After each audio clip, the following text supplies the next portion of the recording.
녹정기, 김용원저, 제8권 13장.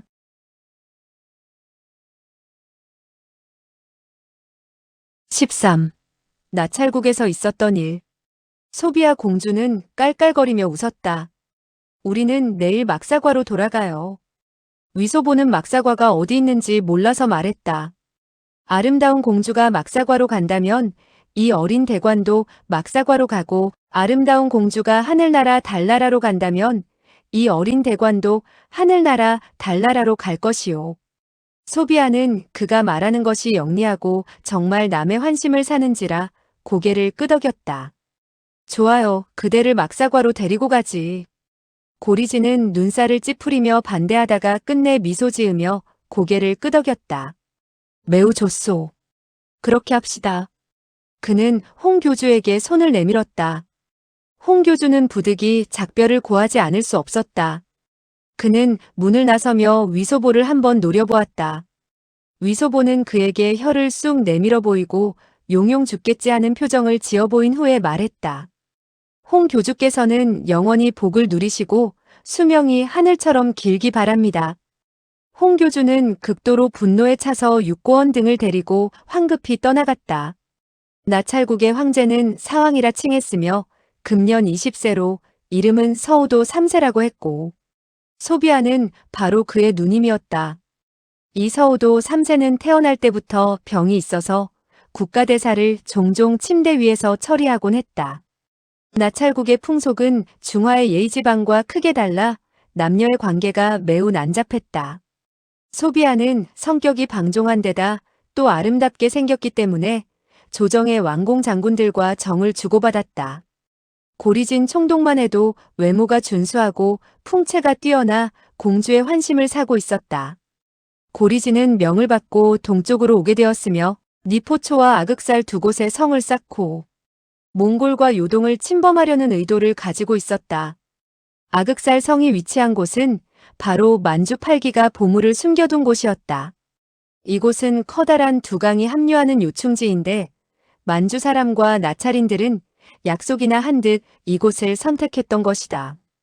공주는 활동하기를 좋아하고 놀기를 즐겼다. 동방이 신비하고 야릇하다는 말을 듣고 애인이 그리워서 말리길도 멀다 하지 않고 막사과에서 달려온 것이다. 소비아는 고리진을 좋아했다. 그러나 한 사람에게만 정절을 지키려 하지 않았다. 이날 그녀는 고리진의 침실에 하나의 지하도가 있는 것을 발견하고 호기심이 생겨 아래로 내려가기에 이르렀다. 이 지하도는 아극살 성 밖으로 통하게 되어 있으며 보초의 초소와 이어져 있었다. 본래 이 지하도는 총독이 성 안에 무슨 병고가 있을 때 도망치기 위해 준비해 둔 것이었다. 소비아는 보초병이 자극적인 말로 희롱하는지라 그와 배가 맞아서 그 짓을 하게 되었던 것이다. 그런데 위소보가 자기를 따라서 막사과로 간다는 말을 듣고 재미있게 생각한 그녀는 그와 쌍화를 데리고 가기로 마음먹었다. 일대에 200명이나 되는 카자크 병들이 소비아를 호위했다. 어떤 사람은 말을 타고 어떤 사람은 썰매를 탔으며 끝없이 펼쳐진 대서론 위에서 매일같이 서쪽으로 향했다. 이와 같이 20여일을 가자 아극살 성과 상당히 멀어졌다. 홍 교주는 다시 뒤쫓아올 수가 없었다. 위소보는 막사과에 언제 도달하느냐고 물었는데 넉 달 남짓 걸린다는 말을 듣고 깜짝 놀라서 말했다. 4개월을 더 간다면 중국 어린애는 영감이 되겠소. 소비아는 말했다. 그대는 북경으로 되돌아가고 싶나요? 이제 나보기가 싫어졌나요? 아름다운 공주는 천년만년을 두고 봐도 싫지 않소. 하지만 그토록 먼 길을 가려니 갑자기 무서워졌소. 소비아는 그동안 그와 말을 주고받아 많은 중국말을 배우게 되었다.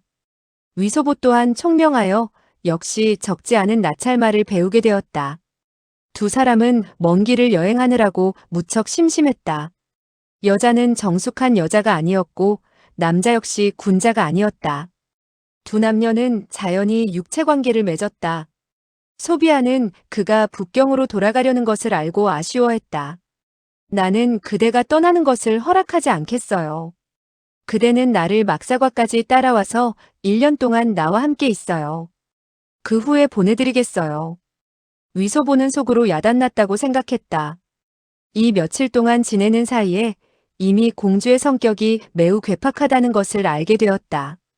만약 그녀의 말을 듣지 않고 북경으로 간다면 그녀는 10중 8구 카자크 병사들을 시켜 자기를 죽일지도 모른다고 판단했다. 그는 얼굴에 기쁜 빛을 띠고 잇따라 매우 기쁘다는 말을 했다. 해질 무렵이 되자 그는 살그머니 쌍아에게 가서 상의하여 몸을 빼내어 달아날 기회가 없느냐고 물었다. 쌍아는 말했다. 상공께서 지시하시면 저는 분부대로 하겠어요. 위소보는 끝없이 펼쳐진 설원을 바라보며 길게 한숨을 내쉬고 고개를 가로저었다. 두 사람이 도망칠 때 충분한 양식을 지니지 않으면 소비아가 사람을 보내 뒤쫓아오지 않아도 이 커다란 설원에서 얼어 죽거나 굶어 죽을 것이다. 요동의 숲속 설원은 황량하고 추웠지만 그래도 사냥을 해서 음식을 마련할 수 있었다. 그러나 이곳에서 그들은 참새 한 마리도 보지 못했다. 꼬박 하루를 두고 달려도 눈으로 뒤덮인 땅의 한 마리 야수의 발자국도 찾아볼 수 없으니 매화록은 더 말할 필요도 없는 것이다. 할 수 없어 그는 소비아를 따라 자꾸 서쪽으로 향했다. 위소보는 처음에는 소황제가 어찌 지내는지 염려되었다. 오삼개가 반란을 일으키지 않았는지, 아가라는 그 예쁜 계집애는 잘 지내고 있는지, 홍교조와 방위는 어디에 있는지 궁금했다. 그러나 넓은 설원을 다시 한 달 남짓 가게 되자 그런 생각은 떨쳐버리게 되었다. 이 같은 빙천설지에서는 머리통마저도 얼어붙는 것 같았다. 다행히 그는 성격이 쾌활한 편이고 근심을 하지 않는 편이었다. 때때로 소비아와 육체관계를 맺고 쌍아를 상대로 터무니없는 이야기를 했기 때문에 적적하지는 않았다. 마침내 막사과 성 밖에 이르렀다. 때는 이미 4월이라 기온은 따뜻해지고 얼음과 눈도 녹기 시작했다. 막사과의 성벽은 두텁고 견고하며 엄청나게 컸지만 매우 조잡스러웠다. 멀리서 성 안의 집들을 봐도 더럽고 누추하며 단순했다.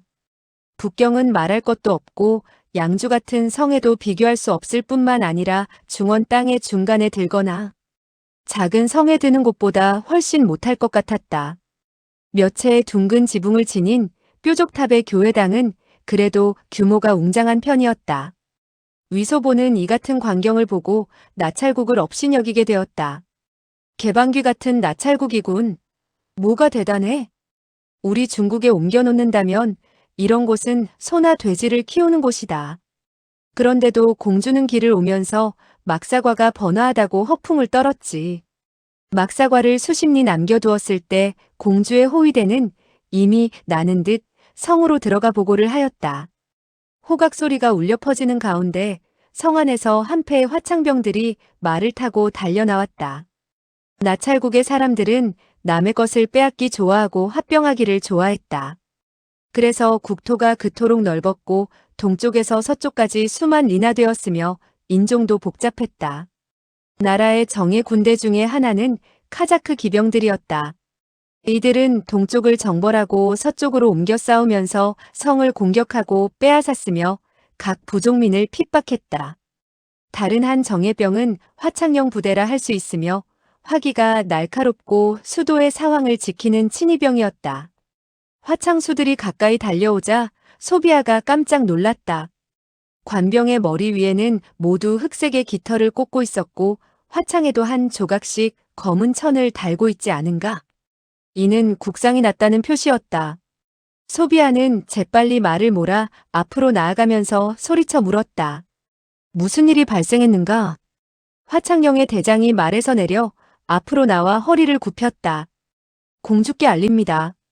황상께서는 하나님의 부르심을 받아 이미 나라와 인민에게서 떠나 천당으로 오르게 되었습니다. 소비아는 슬픔을 금할 수 없어 눈물을 흘리며 물었다. 그게 언제의 일인가? 공주께서 4일만 일찍 돌아오셨다면 황상과 작별을 고할 수 있었을 것입니다. 소비아는 사왕 아우가 몸이 약해서 명이 길지 않으리라 내다보고 있었으나 갑자기 흉보를 듣자 슬픔을 금할 수 없어 그만 말 위에 엎드려 소리내어 울었다. 위소 보는 공주가 갑자기 울부짖자 통역관에게 물었다.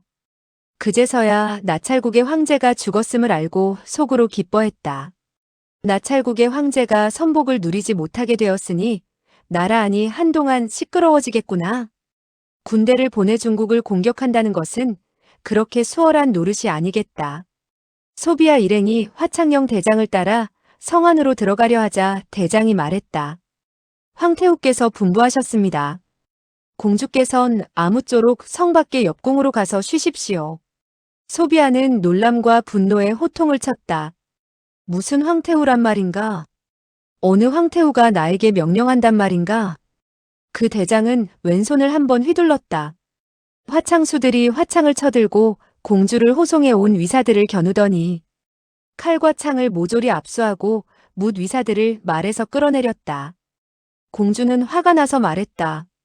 그대는 반란을 일으키려는 것인가? 대장은 말했다. 황태후께서는 공주가 서울로 돌아온 후 새로운 황제의 유시를 받들지 않을까봐 소장에게 명하여 공주를 보호하도록 하였습니다. 소비아는 놀라며 말했다. 새로운 황제? 새로운 황제는 누구냐? 새로운 황제는 피득 1세 폐하입니다. 소비아는 앙천대소했다. 피득이라고? 피득은 10살 먹은 어린애에 불과하다. 그가 어떻게 사왕이 된다는 말이냐? 그대가 말하는 황태후는 바로 나다려 하겠구나. 바로 그렇습니다. 소비아의 부친 아래극수사 미에라규지 사왕은 두 분의 황후를 맞아들였다. 첫째 황후는 자녀가 무척 많았으며 전황제 서우도 황제와 소비아 공주는 그녀의 소생이었다. 그리고 나이 어린 아들 이범이 있었다. 그런데 둘째 황후 나다려아는 매우 젊었는데 아들 하나밖에 두지 않았다. 그 아들이 바로 피득이었다. 소비아는 말했다. 그대는 나를 궁 안으로 안내하라. 나는 나다려아와 도리를 따져야겠다. 나의 아우 이범은 나이가 피득보다 많다. 어째서 그를 사왕으로 세우지 않는가? 조정의 대신들은 무엇을 했는가? 도리를 모른단 말인가? 소장은 그저 황태후와 사왕의 명령을 받았을 뿐이니 공주께선 탓하지 마십시오. 그는 소비아가 타고 있던 말 안장을 잡더니 방향을 동쪽으로 꺾었다. 소비아는 끓어오르는 분노를 억제할 수 없었다. 그 누가 감히 그녀에 대해 이처럼 무례한 행동을 했었던가. 그녀는 채찍으로 대장의 머리를 후려갈겼다. 대장은 빙그레 웃더니 몸을 날려 피하고 말등에 오르더니 화창수들을 이끌고 공주를 모신 채 위소보와 쌍아까지 데리고 함께 성 밖의 옆궁으로 들여보냈다. 화창수들은 궁 밖에서 엄히 지켰으며 그 누구도 나오지 못하게 했다. 소비아 공주는 미친 듯 화가 나 날뛰며 침실의 가구와 물건들을 모조리 박살냈다. 옆궁의 요리사가 시간 맞춰 술과 음식 그리고 물을 가져다 주었으나 모두 다 소비아가 내동댕이 치고 말았다. 며칠을 이렇게 보냈지만 옆궁 밖에서 지키는 사람들은 조금도 게으름을 피우지 않았다. 소비아는 대장을 불러서 그에게 자기를 언제까지 감금시킬 것인가를 물었다. 대장은 말했다. 황태후께서 분부하셨습니다. 아무쪼록 공주께선 이곳에서 쉬시라고 했습니다. 피득 1세께서 등극한 지 50주년을 맞아 경축 행사를 하게 될 때 공주를 석방하여 그 기념식에 참가하도록 해주신다고 했습니다. 소비아는 대노해 말했다. 너는 뭐라고 했느냐? 피득이 등극한 지 50주년을 경축한다면 나를 50년간 이곳에 감금시키겠다는 것이냐? 소장은 금년 나이 40입니다. 아마도 50년간 공주를 시중들 수 없을 것입니다. 10년이고 15년이 지난 후 반드시 젊은 대장이 와서 교대하리라 생각합니다. 소비아는 자기가 이곳에서 50년 동안 감금당해야 한다는 생각을 하니 그만 온몸이 싸늘히 식어 옴을 느끼고 억지로 웃으며 말했다. 그대는 이리 다가오시오. 그대는 정말 준수하게 생겼구려. 그녀는 미색으로 유혹을 하려고 했다. 그러나 대장은 허리를 굽히고 인사를 하더니 한 걸음 물러서며 말했다. 공주께선 용서하십시오. 황태후께서 분부를 내리시기를 화창병의 관병 가운데 만약 그 누가 공주의 손가락 하나라도 만지면 즉시 머리를 자르겠다고 했습니다. 그리고 대장을 죽여서 부대장을 대장으로 올리게 될 것이고 부대장을 죽이게 되면 제1소대의 소대장을 대장으로 삼겠다고 했습니다. 모두들 벼슬이 오르기 바라고 있기 때문에 서로를 감시한답니다. 황태후는 평소부터 소비아가 아름답고 방탕하다는 것을 알고 있었다. 그래서 이 같은 규정을 내리지 않는다면 그녀를 가둬두지 못할 것이라고 생각했다. 대장이 물러나자 소비아는 도리가 없어 그저 침대 위에 엎드려 통곡을 했으며 끊임없이 황태후를 욕했다. 위소보는 옆궁에서 며칠을 갇혀 보냈다. 공주는 매일같이 신경질을 부리고 옆궁을 지키는 화창수들 역시 거칠기 이를 데 없으며 무례했다. 그는 속으로 도깨비 나라라 역시 도깨비다운 데가 있다고 생각하며 몇 번이나 쌍아와 상의를 했다. 상의를 할 때마다 옆궁에서 도망치는 것은 얼마든지 가능한데 다만 중원으로 돌아가는 것은 어렵고도 어려운 일이라는 말을 주고받았다. 안내해주는 사람이 없다면 반드시 대설원에서 길을 잃을 것이다. 어쩔 도리가 없자 위소보는 터무니없는 소리를 짓거려 쌍아를 웃기며 무료함을 달랬다. 어느 날 그는 당승이 손오공과 사오정, 저팔계를 데리고 서천으로 불경을 가지러 간 일을 이야기하고 있었다. 그러다가 위소보는 말했다. 내 그대와 내기를 해야겠소. 당승이 가본 서천은 틀림없이 이 막사과처럼 멀지는 않을 것이요. 그러니 나는 당승보다 더 무섭다 이 말이요. 그대가 만약 믿을 수 없다면 무슨 내기를 해도 좋소. 쌍아는 도박을 하고 싶은 마음이 없었다. 상공께서 당승보다 무섭다면 무섭다고 해두세요. 저는 상공과 노름을 하지 않겠어요. 하지만 저는 저팔계만큼 무섭지는 않아요. 돌연 공주의 방에서 다시 물건을 던지고 침대를 차며 발을 구르고 울부짖는 소리가 들려왔다. 위소보는 한숨을 쉬고 말했다. 내가 가서 달래봐야지. 울기만 한다고 무슨 소용이 있나? 그는 공주방으로 가서 말했다. 공주 울지 마시오. 내가 우스운 얘기를 들려드리지. 소비아는 침대에 엎드려 두 발로 마구 허공을 차며 울부짖었다. 난 듣고 싶지 않아요. 듣고 싶지 않아요. 나는 황태후가 지옥으로 들어가기를 바라요. 나는 나다려아가 지옥으로 가기를 바라요. 위소보는 기뻐서 말했다. 중국의 황태후는 늙은 갈보라오. 역시 매우 나쁜 계집이었지. 후에 나는 방법을 강구해서 그녀를 황궁에서 내몰았소. 황제께서는 매우 기뻐하시며 나를 중국의 대관으로 봉하셨던 것이요. 소비아는 크게 기뻐서 벌떡 몸을 일으켜 앉으며 물었다. 그대는 무슨 방법을 썼나요? 위소보는 속으로 생각했다. 내가 늙은 갈보를 내몰 수 있었던 것은 그녀가 가짜 태후였기 때문이었다. 그대의 나찰국 늙은 갈보는 진짜 태후가 아닌가? 나의 그 방법은 물론 소용이 없을 것이다. 그는 말했다. 나의 방법은 소황제와 짜고 중국의 태후를 상대한 것이요. 소비아는 눈살을 찌푸렸다. 피득은 그의 어머니를 매우 사랑해서 나의 말을 듣고 태후를 반대하지 않을 거예요. 그녀는 침대에서 몸을 일으키고 맨발로 융단 위를 서성이며 입술을 깨물고 깊은 생각에 빠졌다. 위소보는 말했다. 우리 중국에는 여자 황제도 있었소. 그녀는 무측천이라고 했소. 이 여황제는 많은 남자 황후와 남자 마누라를 맞아들여 즐겁게 세월을 보냈소. 공주, 내가 보기에 그대는 그녀와 비슷한 데가 많소. 그러니 차라리 그대가 여황제가 되어보시오. 나찰국에서는 한 번도 여황제가 없어서 그녀는 여자가 사황이 될 수 없다고 생각했었다. 그러나 중국에 여황제가 있었다면 나찰국에는 어째서 여사왕이 없었을까? 그녀는 옆궁에 갇히게 된 후 놀람, 공포, 분노에 휩싸여 생각하는 것은 어떻게 이 궁에서 빠져나갈까 하는 것이었고 다시 악흑살로 가서 고리진 총독과 함께 있는 편이 황태후에게 감금당하는 것보다 훨씬 낫다고 생각했었다.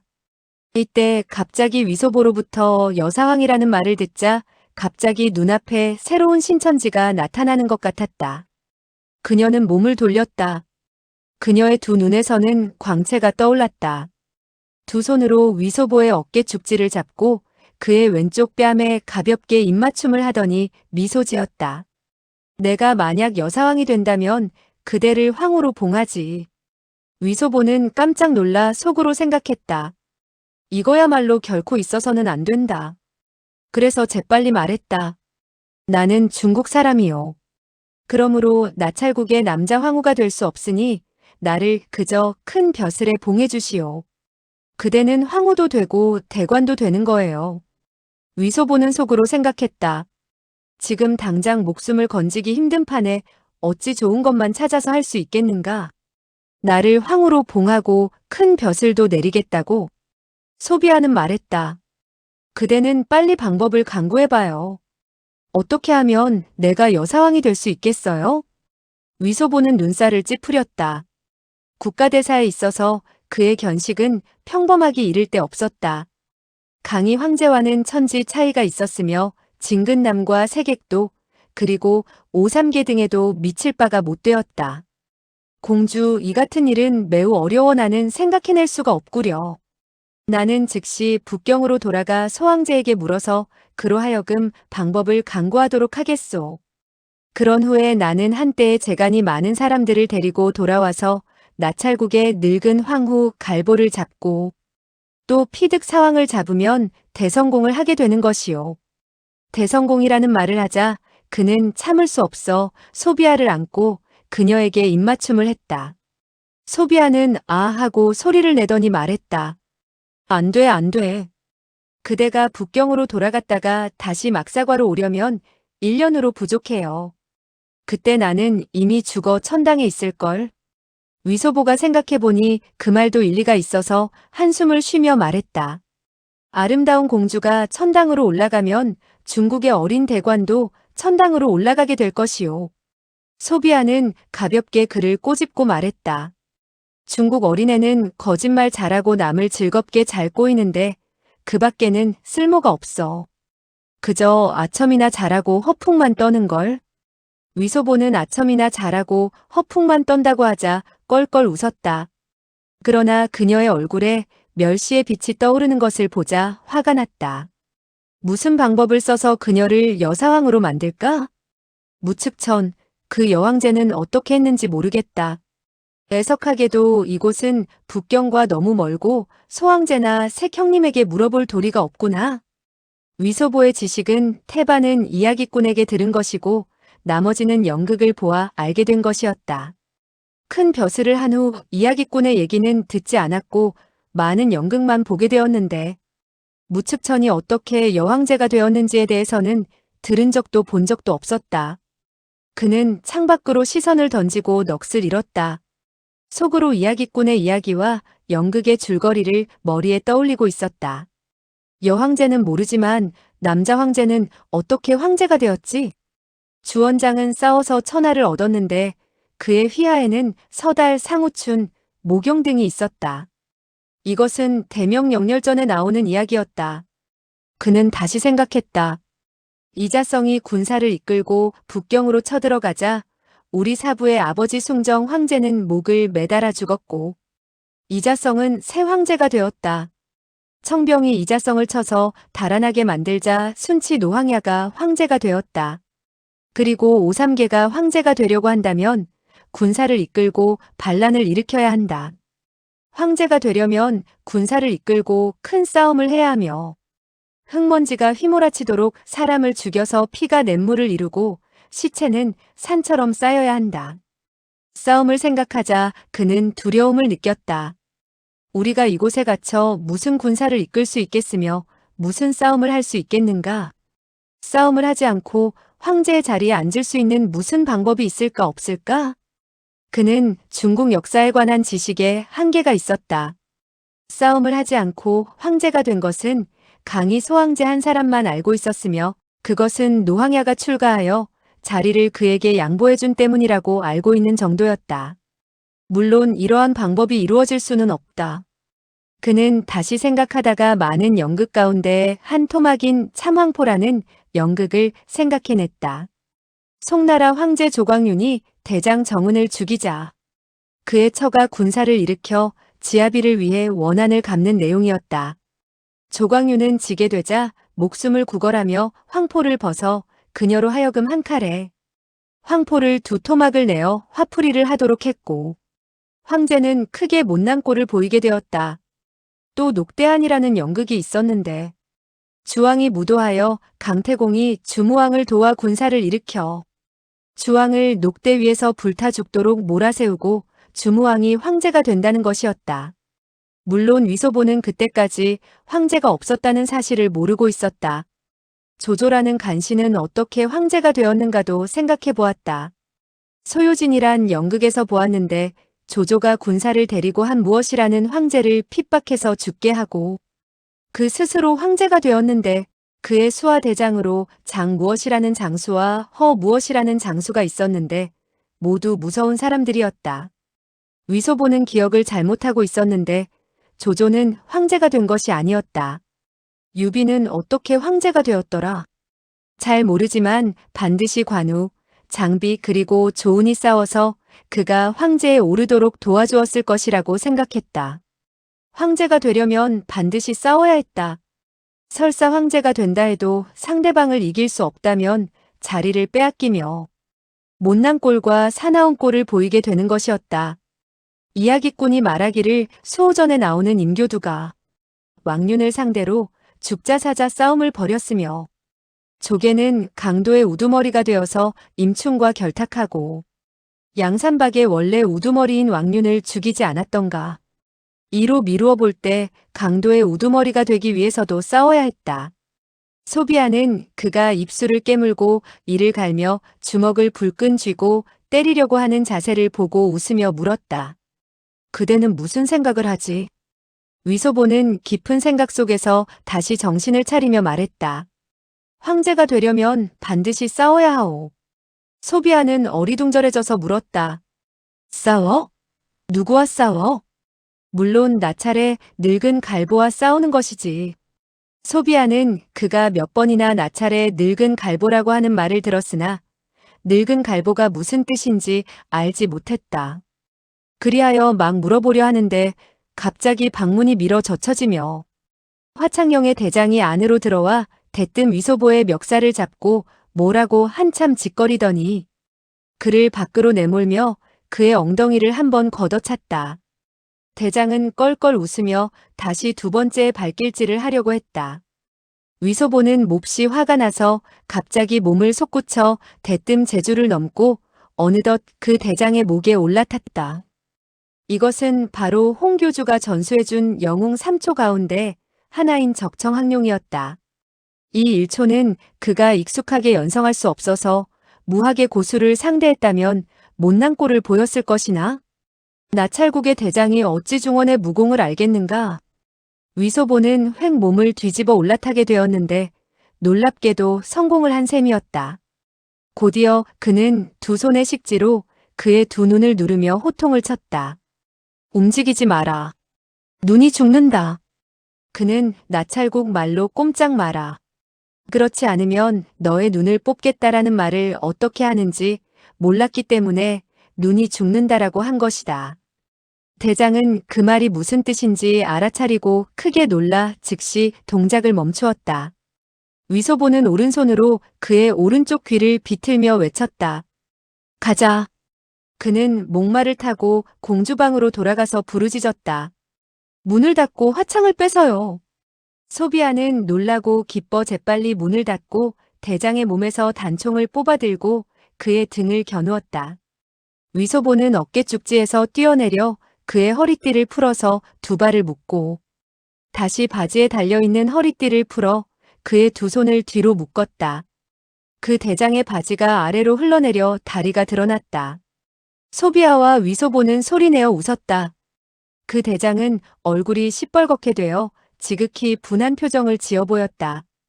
방문이 가볍게 열리며 쌍아가 고개를 디밀고 물었다. 상공, 별일 없나요? 위소보는 손짓으로 그녀를 들어오게 하고 방문을 닫았다. 쌍하는 대장의 낭패한 꼴을 보고 웃었다.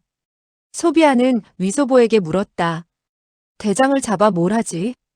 위소보가 이 대장을 잡은 것은 그냥 잠시 화가 나서 그런 것이었다.